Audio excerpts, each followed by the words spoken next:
a big issue that we see today is that if people don't have a good, solid moral framework of what the good is, then feelings become reality and feelings become morality because those are what are tangible. I guess what we're proposing in terms of freedom is what we ought to do, really focused on others. Yeah. A sense of responsibility more so as opposed to focusing on oneself. If I am left to my own devices, what do I end up doing? I end up doing the things that are comfortable and easy. Those aren't really choices. That's kind of just the default. That's what you do without having made a choice. So freedom is a gift, and we need to understand how to use it. And my thesis here is that charity is the proper use of freedom. Welcome to the Your Life Podcast, where we talk about how to integrate the virtues into our life and our finances. My name is Anthony Delazari, Associate Investment Advisor. Sean Gregory, Portfolio Manager. AJ Sanson, Associate Investment Advisor. We are with Servium Capital at I Private Wealth, and our goal is to serve you so that your finances may serve your goals and your goals may serve the good. Yes, yeah. And so I'll just say this because the baby, Theodore, who is 8 months, we've discovered that he is inclined to the musical side of things in a few ways. So one is that when Ambrose goes to practice his violin, wherever Theodore is in the house, he will stop what he's doing. He will crawl with determination to wherever he is, sit at his feet and just stare at him the whole time. And then he's the earliest child to dance, and his dancing is completely involuntary, but the music goes on and you just see him. You know, you hear people talk about dancing like, oh, you let the music move you. And I've never really understood what that meant. I don't feel that. But he is like being manipulated by the music into moving in these funny ways. And like, I've never seen, none of the other kids ever did that as 8-month-olds. And then if I put music on the speaker, similar to Ambrose, he will like crawl over from wherever he is and just stand underneath it and stare at it. So, yeah. Musical tendency, artistic tendency, coming out in these little people in funny ways. Right. I think like instrumentation, like those able to play instruments is lesser so now relative to what I recall in the past. Yeah. I think people kind of lost a bit of a taste for it.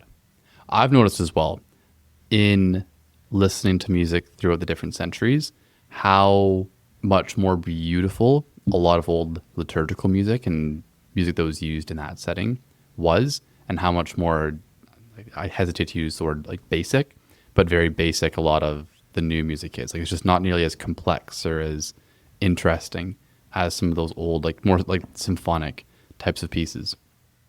Yeah, I don't want to go on a rant, but No, and it's like,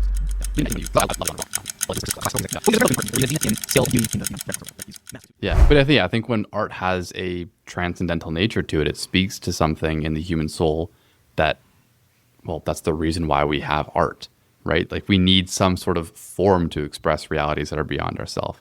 Totally off on a tangent. Yeah, what are we actually supposed to be talking today about we are today? talking about freedom and charity and the connection between the two of them. So just going over some common misconceptions about freedom and then how charity is to be conceptualized in order to enable and understand freedom.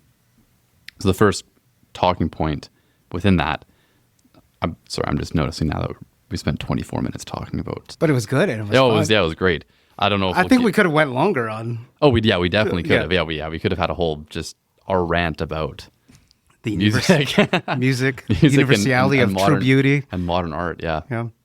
All right, but getting into freedom and charity, the first thing we have to understand is what is freedom about, because certain philosophers will say that freedom is just the ability to do whatever we want. We are free under what J.S. Mill calls the no harm principle, which means insofar as you are not harming people, you can do whatever you please. And that means you can say whatever you want, you can act however you want, you can, whatever that is, eat, drink, be merry. And he's all for people doing drugs and all those different things. Because he says, well, you're not harming other people, right? So long as you're not harming others, then you're free to do it. Now, without going down a rabbit hole of, well, if somebody cares about you and you're destroying yourself, are you harming that person? He kind of takes everyone as a very individualized person. I disagree with that. I definitely side more with Aquinas and John Paul II, saying that freedom is the ability to do the good, meaning there's a moral connotation to how we ought to use our freedom. And as John Paul II says, freedom consists not in doing what we like, but in having the right to do what we ought. So freedom is not license, but responsibility. There's a moral aspect to how we ought to use freedom. And yeah, Aquinas, freedom is perfected in choosing the good. Choice is of those things that are ordained to the end and belongs to reason and will. So freedom is a gift, and we need to understand how to use it. And my thesis here is that charity is the proper use of freedom, because if we don't use our freedom to serve others for the good of others, then we're going to end up choosing the good of self, which is, as John Paul II says, use. Because if love is the choice, or charity is the choice to will the good of other as other, then use is the choice to will the good of other for self, or to will the good of self. So for the process, that freedom could be misconstrued as to what I want to do, more fixated on the self. Yes. As opposed to where I guess what we're proposing in terms of freedom is what we ought to do, really focused on others. Yeah. A sense of responsibility more so, as opposed to focusing on oneself. Yeah. So I have to confess, when Anthony first brought up this topic idea, I had no idea what he was talking about. But slowly, gradually, thoughts began to form in my head. And it's even everything you just said right now, I didn't totally understand. So here's how I was kind of thinking of it. Yeah. In terms of, what you're saying, AJ, I forgot your name for a second. Actually did. In terms of what John Paul II's framing of it is not to do what we want, but to do as we ought, is if I am left to my own devices, what do I end up doing? I end up doing the things that are comfortable and easy. Like, what am I going to do with my time? If I'm a lazy person, I will just lie around all day. If I'm hungry, I will eat. If I'm thirsty, I will drink. Those aren't really choices. That's kind of just the default.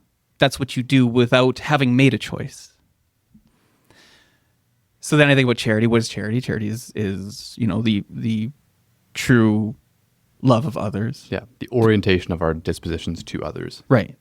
Legitimately and authentically wanting the best for those around you. Yeah. And what is the best expression of charity?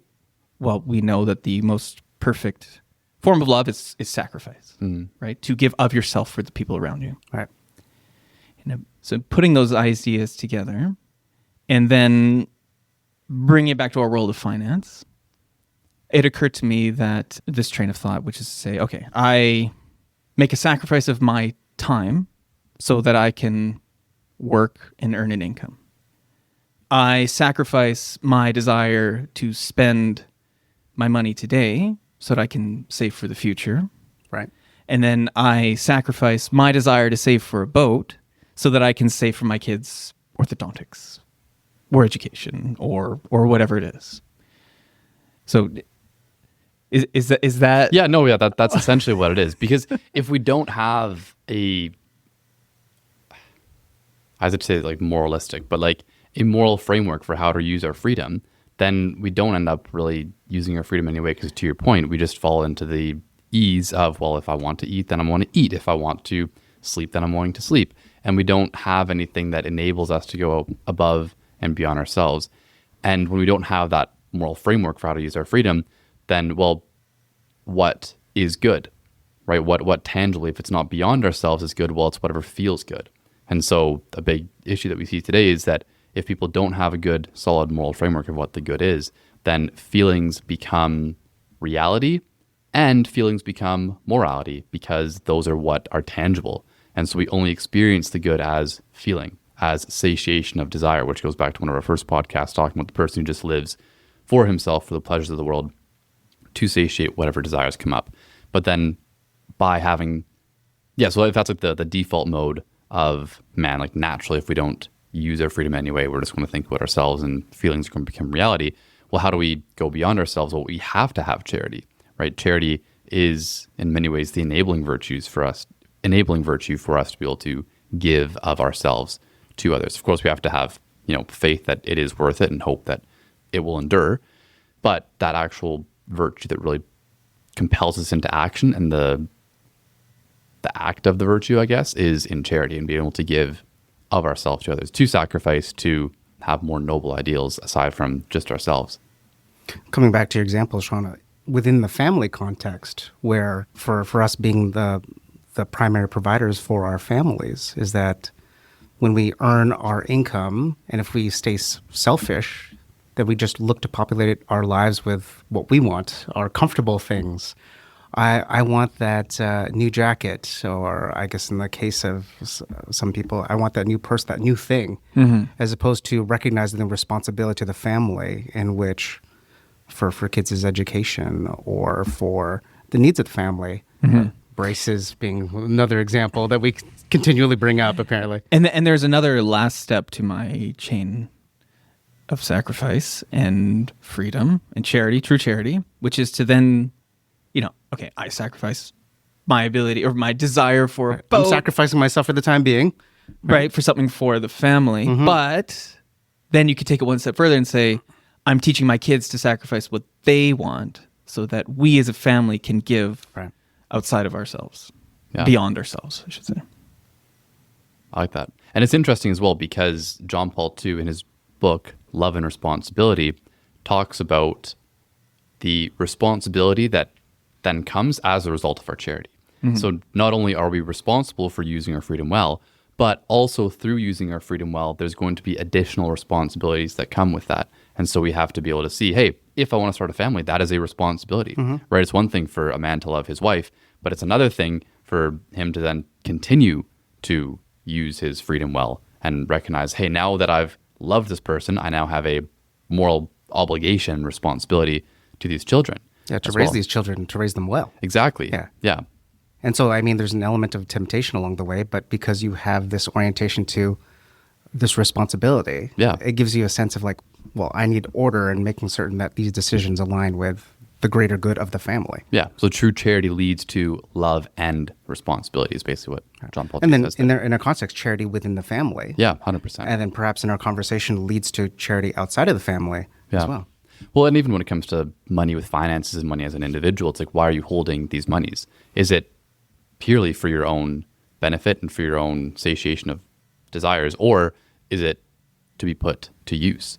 I think, in preparation for our next podcast, obviously we've listened to a lot of the new polity stuff, and they're so big on this idea. Well, you're calling them out. No, but I love it. I love it. They're so big on this idea of like, why would you have more than you actually need, right? And back to our discussions about liberality and magnificence, it's like, if you are using anything that is material, what is the absolute best way that you can use it? And chances are it's not going to be for yourself, because if you use it for yourself, you're only ever going to really be using material things in a way that satiates a desire.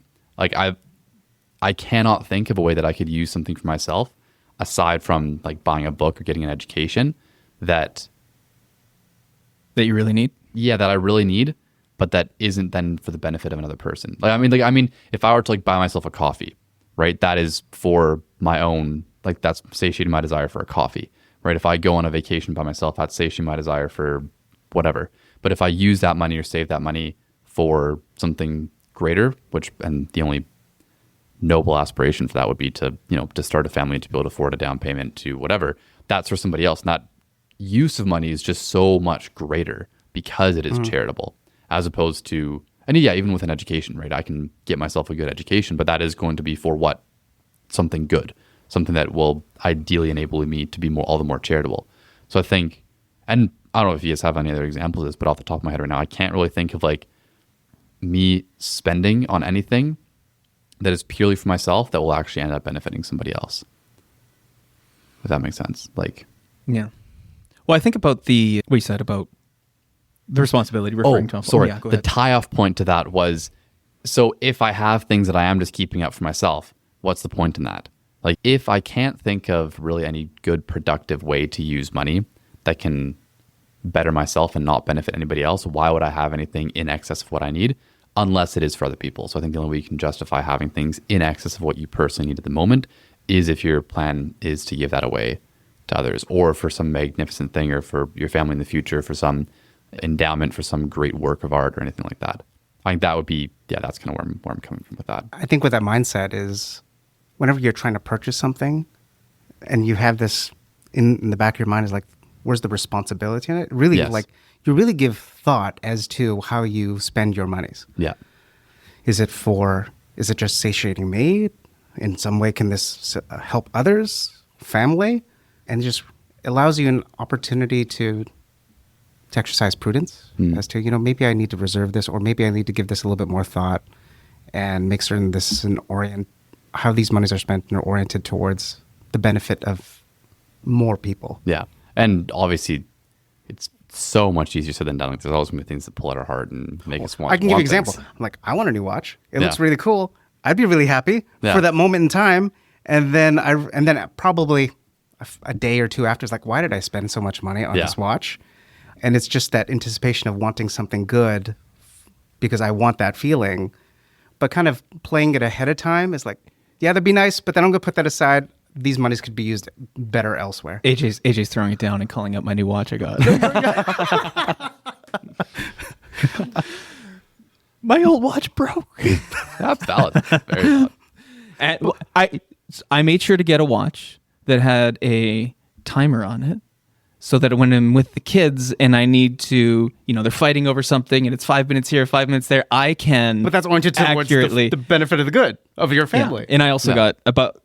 I got the cheapest watch I could find that I thought would last a reasonably long time. So But I think that's also prudent too, because you don't want to buy just any watch that could possibly do the same functions, but you want something that can sustain itself, so you don't have to buy it repeatedly. yeah. Yeah. I also did think to myself, I would like to set an example for the children of not just staring at my phone, not frequently referencing my phone for the time. Yeah. No, To have I- it on yeah. my wrist with an Right. analog watch. I Yeah. thought that was important for them. That's a good lesson. Well, that's actually why I started wearing a watch back in university, because I hated like mid-studying, like having to take out my phone to like check stuff, because then you just get distracted. And now I've got different focus levels on it. But yeah, no, having the watch on your wrist is just so much easier for that purpose. Yeah. But and again, when it comes to like, that doesn't mean that you shouldn't own anything. Trying to live charitably in your finances, it means that, well, what are your means? And then how can you ensure that the majority of your interior desire for how you're spending money and why you're saving It doesn't money. go to excess. Exactly. It doesn't go to Yeah, excess. excess Which is also isn't to say that somebody who's who's earning a very high income and who has very high earnings isn't just like, oh, I have to like live so far below my means. Well, no, like with naturalness, like you should be able to be an example for other people who are living at that, right? And you want to live that in an attractive way as well. Not attractive to the world, but just attractive to the soul.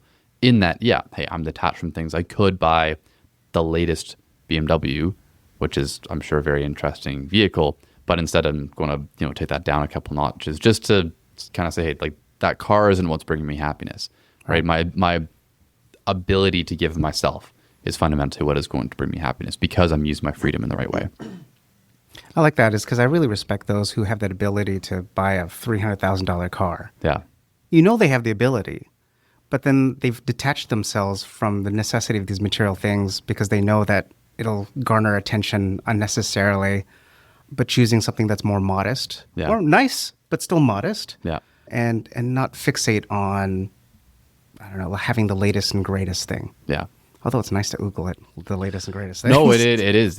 But it's also tough because you get to a point where beyond the nicety of it, and this is coming from a guy who grew up loving cars. Yeah, me too. I share yeah, the same. exactly. Like it's a difficult thing to say, but like my uncle, I was always trying to convince him to get some type of sports car that was way more than I could ever afford. But I just wanted him to have it so I could be like, whoa, it's so cool. I just want to be near to it. Yeah, exactly. But he'd always bring up this point, like, you can't use it anywhere. And I'm like, no, like, on like the highway entrance, you can floor it there. That's about it. And hope you don't hit traffic and whatever. But yeah, just in terms of like a day-to-day use, like, it is actually very difficult to justify. Right. Because it's capable of doing all these things. Yeah. But you don't really get a chance to appreciate it. You Yeah. appreciate it in theory. Yeah. Unless, I guess, you take it to the racetrack. Well, yeah, you have to take it to the racetrack, but you'd have to. And then how often do you really get to do that? But then also the attributes of the risks involved with taking such an expensive vehicle to the racetrack and the associated costs. Like, Yeah. I think of like just brakes. If you have like a McLaren, how much does it cost to change one rotor? Probably 10 grand or something like that. Yeah. You have to have an extreme excessive budget to afford that on a regular basis. Yeah, I think as art, they're beautiful. And Oh, they as are? just as works of engineering and artistic time, they're so interesting. I'm happy that they exist, but at the same time, it is kind of tough, but representative of like that car is just not being used to its potential. I think similarly, sometimes we can fall into that where we limit ourselves. Like, that car deserves to be on the racetrack. Similarly, a person who has excessive means, like, what a fantastic opportunity. Like, don't we're not saying like hold yourself back and just drive on the public roads equivalent of being generous. It's like, no, like fully flesh out what you're capable of and have these magnanimous goals of doing your best with the resources that you've accumulated for yourself or that have been entrusted to you. To sum up, can we summarize? Yeah. Somebody want to summarize? Nope. No. Don, you started it. You prompted it. What are your final thoughts? Yeah, I Sean? mean, I had a thought in my head, but I think it was... Was okay. it car or watch related? The things that we ought to do with our money are dictated by the responsibilities that we have in our station in life and in our families and those things. Yeah, and responsibilities are a good thing. Yeah. Like- No, I don't mean yeah, it in a bad yeah, way. But and then the motivation to see through those responsibilities is like to their fullest and in your most capable way possible is the charity. Is that true desire to